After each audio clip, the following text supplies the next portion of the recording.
Ready? Yeah. All right, make one swing. All right, I'm with Dean Easey's there. Mose! Let's do it, buddy. This is like 3 in a row. All right, good swing. Okay, let's take a look at that one. Okay, so not bad here. So Dean Easey, come back here for a second. We're gonna look at what kind of tiles we're looking at here and how I teach. So we're working with a TrackMan. See the TrackMan right there on the floor. All right, it's very important as a teacher. Nowadays, you have to have technology to give you data and measurement. In this day and age, you can't teach on feel. You have to teach on measurement.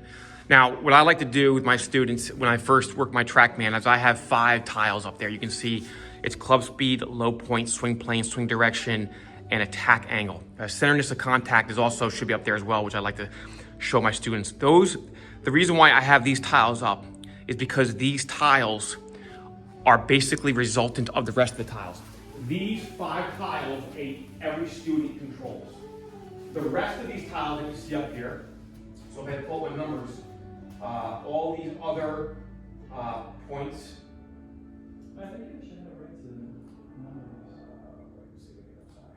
All these rest of these tiles are going to be resultant of these 5 tiles, right? And a player, a golfer, you can relate to the speed, the attack angle, how they're getting down. Swing plane and low point are the 2 most important factors for every golfer.